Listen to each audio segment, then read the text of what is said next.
Então, pensar sobre o lápis, para mim, de uma forma mais genérica,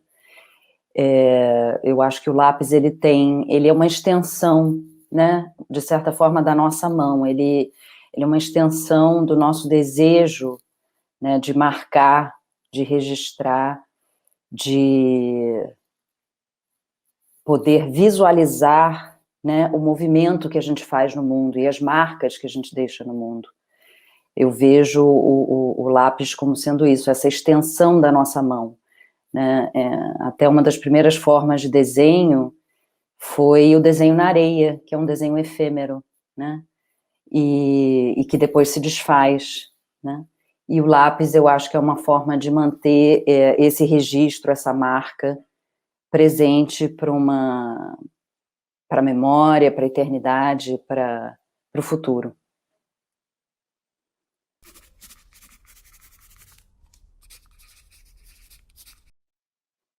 Bom, eu sou Bia Jabor, eu sou artista, educadora, curadora educacional e venho atuando há mais de 25 anos nessa área e nos últimos 10, 12 anos com um foco na primeira infância, com arte e aprendizagem na primeira infância.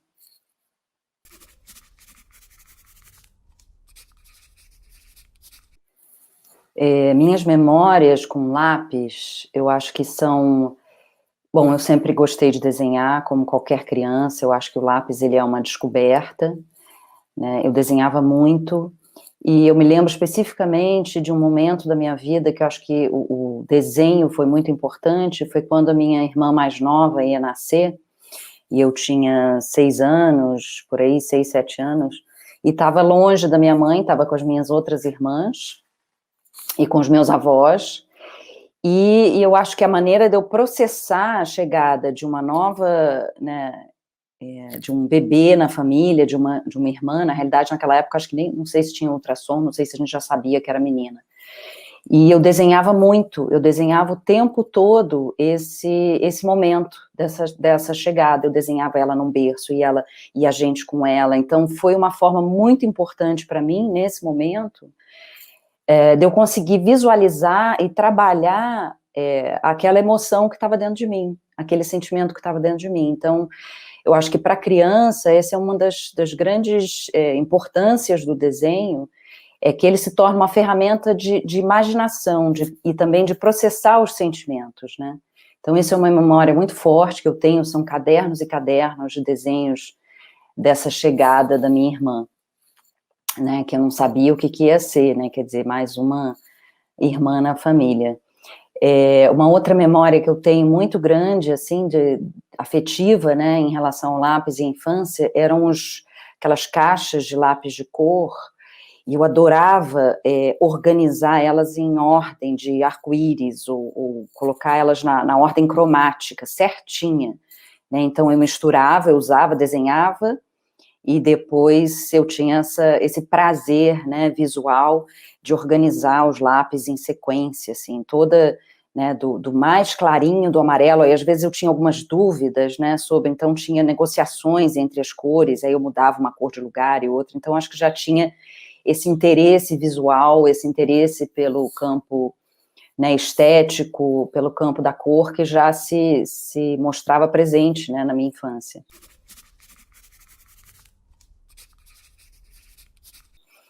E outra memória que eu tenho também em relação ao lápis, que eu até,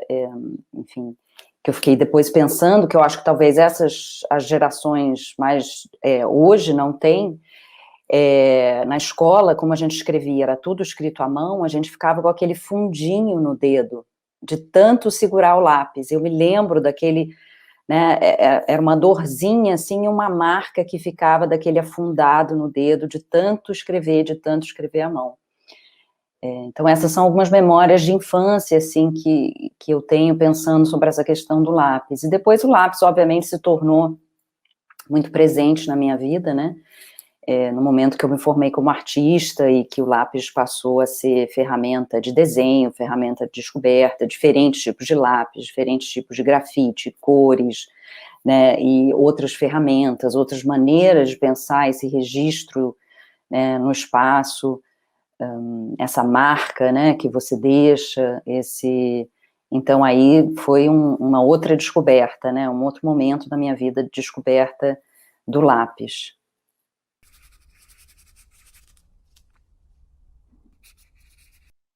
Bom, o lápis, depois já na minha vida adulta, como artista e educadora,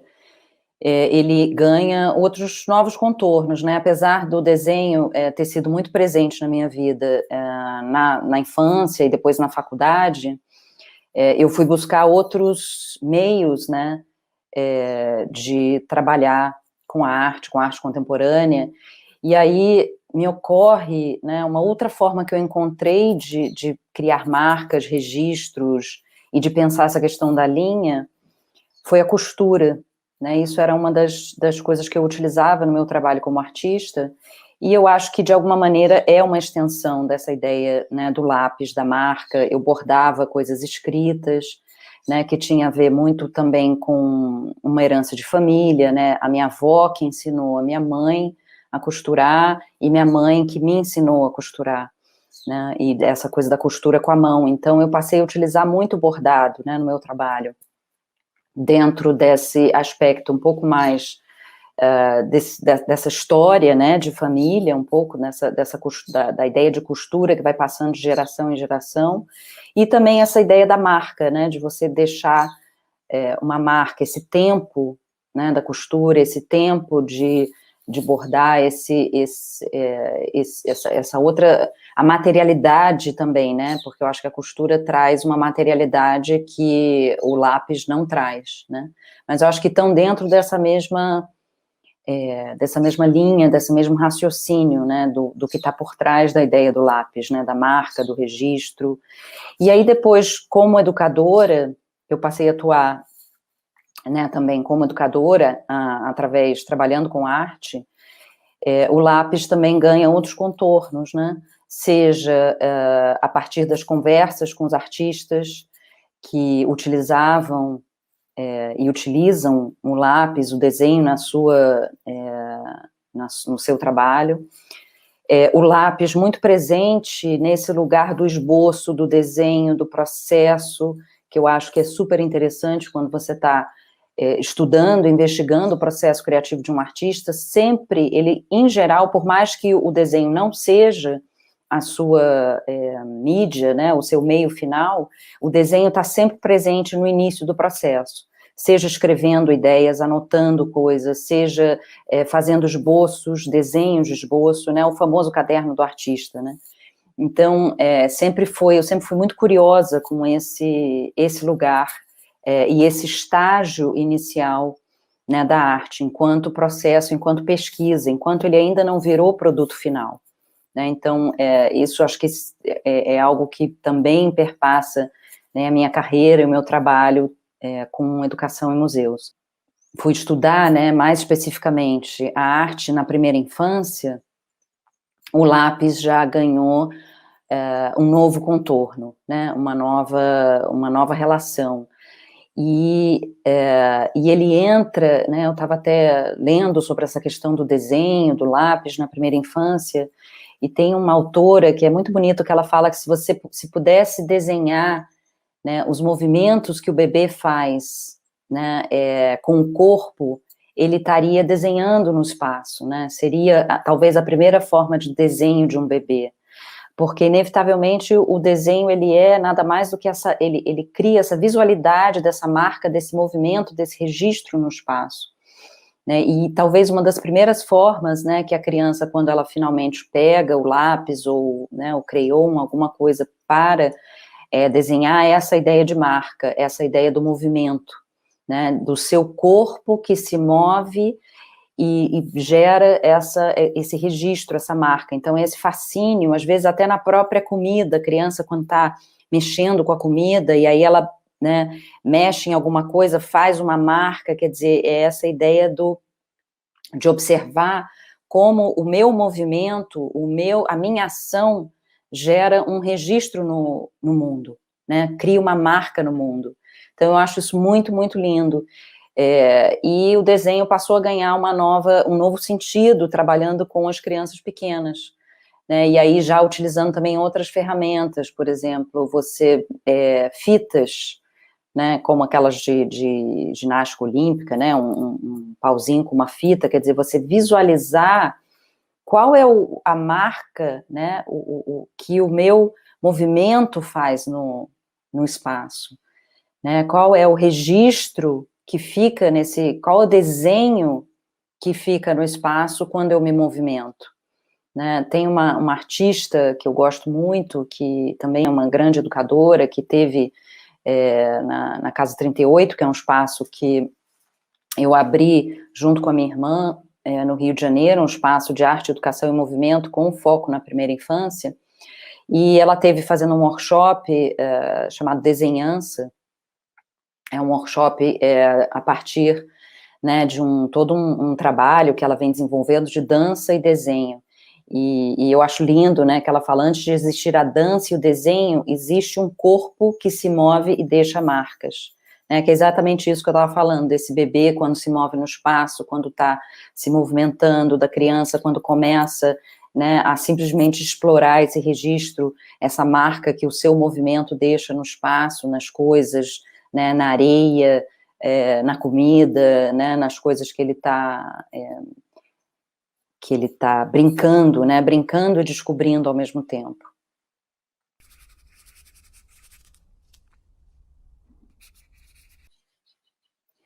Esse trabalho com a primeira infância, eu venho trabalhando, né, nessa área já desde 2008, né, que eu iniciei minhas pesquisas, né, a partir né, de uma abordagem italiana, né, que é de Reggio Emília, que eu conheci em 2008, justamente, que são escolas, né, no norte da Itália, que segue uma abordagem que é o mesmo nome da cidade, né, de Reggio Emília, que eu tive a oportunidade de ir até lá fazer formação, e eu acho que e fiquei, né, absolutamente encantada, né, é um projeto todo voltado para a primeira infância, e a arte é um dos pilares principais dessa abordagem, e por isso que eu fui atrás dessa abordagem, de conhecer mais como artista, entender o meu papel como artista nesse trabalho com a primeira infância. E é fascinante, né, de ver aquilo que eu já vinha fazendo, né, com arte e educação, mas nessa aproximação com a primeira infância, o entendimento da arte como linguagem, né, porque a criança,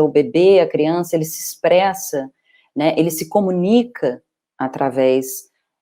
de todos os elementos expressivos que ele encontra, então, seja através do seu corpo, seja através dos sons que ele emite, seja através das suas expressões faciais, dos sons que ele emite, né, que eu falei, ou das coisas que ele escuta, daquilo que ele constrói, né, daquilo que ele experimenta, explora, da forma como ele tem esse olhar, né, inaugural perante tudo que ele encontra no mundo, é um olhar de fascínio, de curiosidade, né, e de algo que ele desconhece. Então, ele tem essa capacidade que é um pouco próxima, eu vejo muito uma aproximação em relação ao olhar do artista, né, que tem essa capacidade de olhar para o mundo e para as coisas também com esse mesmo olhar inaugural e um olhar investigativo, né, que desconstrói coisas, que reconstrói, que repensa, que experimenta, que investiga, que muda as coisas de lugar, que é capaz de olhar, que vai buscar, né, olhar tanto para a natureza, quanto para a materialidade do mundo, quanto para as coisas do cotidiano, né, então, especialmente a arte contemporânea, esse olhar do artista contemporâneo, eu acho muito próximo nesse ponto de encontro, né, que a gente vê com a primeira infância, então, e a importância de você estar atento a essa questão, e essa qualidade, e essa forma da criança se expressar e se comunicar, e ser capaz de escutar essas manifestações e uma escuta, não só uma escuta do som, do que você escuta, o que ela fala, mas antes dela falar, é como ela olha, o que ela olha, como ela se movimenta, o que ela pega, por que ela pega, aonde ela está o interesse dela. Então, é uma escuta ampliada para todos esses aspectos que a criança está trazendo desde do seu nascimento, né? Todas as formas com que aquela criança ou aquele bebê encontra de se expressar e de se comunicar. Então, quando você oferece um repertório amplo de materiais e de possibilidades e de riquezas estéticas, porque a criança, o bebê, ele tem um interesse estético pelo mundo, né? Ele observa a cor, a luz, o som, o cheiro, todas as qualidades estéticas do mundo, do ambiente, ele está atento, são coisas que chamam a atenção dele, e que ele está observando, né? E nem sempre a gente, se não estiver atento a essa, observando esse bebê, a gente talvez não perceba como isso afeta, né? Um ambiente mais claro, um ambiente mais escuro, um ambiente onde a luz é quente, onde a luz é fria. Então, todos esses aspectos são muito sutis e que a gente vai perdendo à medida que a gente vai ficando adulto e que o artista muitas vezes não perde, né? Essa sensibilidade para essa relação estética com o mundo. E aí, dentro disso, vem a questão do registro também, aqui voltando para o lápis, né, para a ideia do lápis, eu acho que vem muito desse lugar que eu falei já da marca, né, do registro, do que a minha ação, do que o meu movimento cria no mundo, né, do que o meu movimento produz nesse mundo, né, do que a minha presença, né, cria nesse mundo. Então, seja, às vezes, até o contraste de luz, se você tem, né, uma área clara, escura, um vidro embaçado, quando eu passo o dedo, e aí eu crio uma marca. Então, todas essas formas com que a criança atua e age nesse mundo, ela vai estar observando o que o corpo dela, o que esse estar nesse mundo provoca, né, nela e no outro. Então, eu acho que vem muito por aí. Eu acho que na educação, infelizmente, eu ainda vejo uma distância muito grande em relação a como os artistas pensam, veem e trabalham, e muitas vezes como o educador. Então, eu sinto a falta dessa junção, né, do artista com o educador, e por isso que esse projeto italiano é tão potente, porque você tem o artista dentro da escola, e não é só o artista educador, é o artista mesmo, um dançarino, um coreógrafo, um escultor, um desenhista, um pintor, né, um poeta. São artistas que têm a sua profissão como artistas e que atuam diretamente na escola com as crianças, juntos com o educador. Então, é essa junção entre o conhecimento do artista, o conhecimento do educador,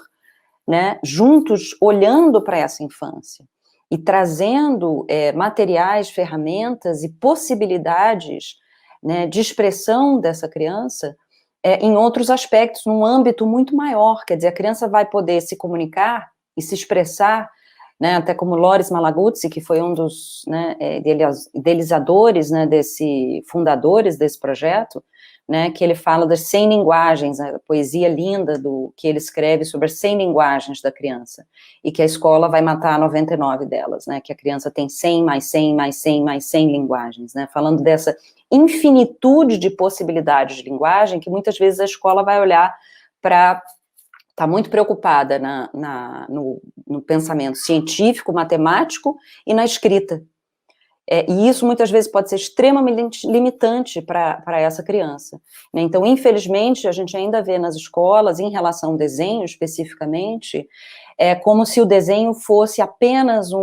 uma ferramenta, né, para o desenvolvimento da escrita, e não vê o desenho como uma linguagem em si, o desenho como a possibilidade de comunicação através da imaginação, do próprio prazer do registro, da marca, desse estar no mundo, da experiência de diferentes materiais que podem, tanto de suporte, de superfície, quanto dos materiais que fazem essa marca, do lápis, do crayon, do pincel, do galho, e infinitas formas com que você pode fazer esse desenho, fazer esse registro, né? Então, infelizmente, a gente ainda vê o desenho como uma coisa secundária, como se ele fosse só apenas essa preparação, né, para a escrita, e muito preocupada com os diferentes estágios de desenvolvimento do desenho, como se necessariamente toda criança fosse seguir aquilo, não que ela não vá passar por aqueles diferentes estágios, mas sem deixar de olhar a individualidade de cada criança, né? Tem criança que prefere desenhar muito pequenininho e bem detalhista, tem outras que não conseguem, que preferem desenhar com o corpo inteiro, com movimento, com ação, com coisas maiores, mais amplas. Então, o papel A4 pode ser extremamente limitante, extremamente... ele pode não se sentir atraído e não desenhar por conta disso, né? Então, olhar para a individualidade de cada corpo, de cada criança, de cada ser, né? E da importância dessa ferramenta para tantos aspectos, né, no desenvolvimento na vida dessa criança, que depois vai se refletir na vida adulta.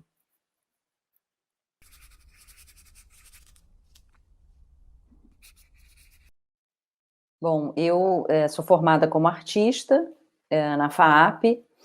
em São Paulo, e durante muito tempo segui, né, um trabalho com a minha carreira como artista, né, artista visual. Eu trabalhava com objetos e instalações, mas também foi nessa mesma época que eu tive, ainda na faculdade, que eu tive a minha primeira experiência com educação em museus. E trabalhei num projeto maravilhoso em São Paulo, chamado Arte Cidade, do curador Nelson Brissac,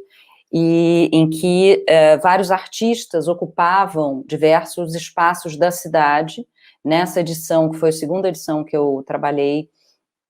eram vários pontos do centro da cidade, né, vários edifícios com diferentes instalações, então era todo o percurso entre esses edifícios, esses pontos históricos, né, da cidade, e diversos artistas com diversas instalações. Então, esse foi meu primeiro contato com educação em museus, que depois veio a ser, quando eu vim morar no Rio de Janeiro, depois eu fui atuar, né, fui trabalhar no MAC, né, seguindo ainda meu trabalho como artista, né, tive alguns anos de atuação no Parque Lage, né, fazendo aulas no Parque Lage, exposições, e fiz parte da primeira turma do aprofundamento, e paralelamente comecei a trabalhar com educação em museus, no Museu de Arte Contemporânea de Niterói. Foram 10 anos lá, que acho que foi minha grande escola. Foram anos muito frutíferos, trabalhando em parceria com toda a equipe lá, em especial com Luiz Guilherme Vergara, meu grande mentor, meu grande amigo, e uma pessoa que me formou, eu acho, nessa área. Um museu em que a gente tinha muita abertura para experimentar, para criar diferentes estratégias, pensando nessa aproximação afetiva do público com a arte contemporânea. Um momento onde a gente pôde experimentar muito essa relação da curadoria com a educação e da experimentação. Então, foram os anos de muita pesquisa, muito trabalho em equipe, né, e pensando justamente essa questão da participação e da recepção, né, da obra de arte para todo e qualquer público. Então, foram 10 anos que eu fiquei lá. Depois, nesse meio, enquanto eu estava no MAC, eu atuei em outras instituições também, trabalhei no Centro Cultural Banco do Brasil, no projeto Arte, Cultura e Cidadania, junto com Guilherme Vergara e Sueli de Lima e toda uma equipe, e também a gente teve uma atuação maior, porque a gente atuava com toda a programação do Centro Cultural, né, então com teatro, música, literatura, né, todas as linguagens entraram, né, então justamente nessa época em que a gente trabalhou com esse conceito dos jogos interpretativos entre linguagens, então a gente utilizava diferentes linguagens artísticas como formas de interpretação do público em relação a uma determinada obra de arte,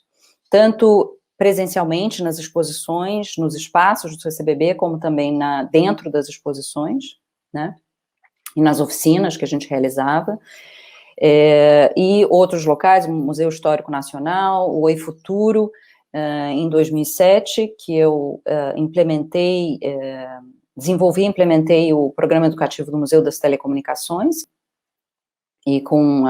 desenvolvendo também as 4 linhas, né, de atuação do museu, né, isso na época. Hoje em dia o museu agora é um museu diferente, né, um museu tecnológico, mas que foi nesse primeiro ano, né, de implementação do programa educativo do Museu das Telecomunicações. E em 2008 eu fui para a Casa Daros, uma instituição que estava nascendo no Rio de Janeiro, né, que ia começar, mas que só abriu em 2013, né, uma instituição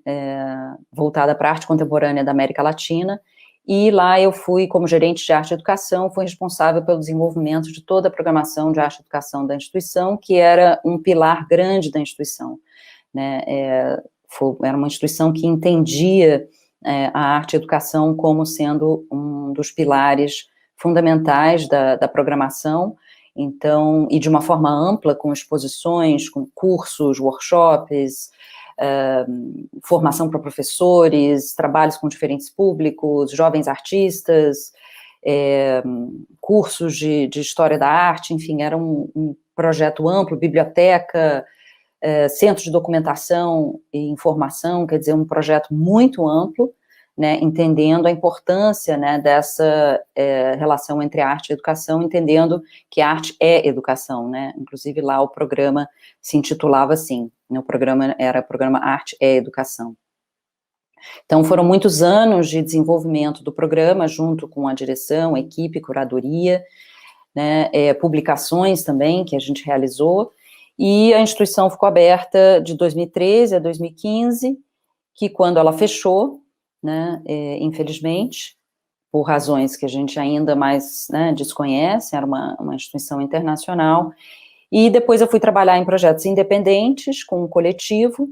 coletivo chamado Camará, que era um grupo da Casa Daros, da equipe de arte e educação da Casa Daros. Nós formamos um coletivo com 6 mulheres, e a gente começou a atuar de forma independente, com consultorias, projetos de arte e educação, e em 2018 eu abri finalmente um espaço independente, que eu há muito tempo queria, junto com a minha irmã, a Casa 38, um espaço independente de arte, educação e movimento, que infelizmente foi extremamente afetado, né, por esse período agora da pandemia, e a gente o espaço está fechado, a gente tem feito algumas ações online, especialmente com professores, mas era um espaço de cursos, eventos, workshops, encontro para bebês, todo um trabalho de arte, educação e também de dança, de movimento, que é a área da minha irmã, que é minha sócia nesse espaço, mas que com a pandemia a gente ficou, né, as atividades presenciais foram suspensas, assim como em todos os espaços, né, e passamos a atuar com algumas atividades online. Então, agora vamos ver como que a gente vai ficar, vamos esperar esse próximo ano, porque nessa área cultural, eu acho que todos nós estamos nos reinventando, né, dentro da mídia, do online, do não presencial, mas eu sinto que para algumas coisas, especialmente com bebês e crianças pequenas, acho que tem limites, né, o online, esse formato digital, e, enfim, então na esperança que poderemos retomar nossos projetos nesse espaço, que é uma pequena casa, onde a gente realizava diversos eventos, cursos, e com esse foco, né, com arte, educação e movimento.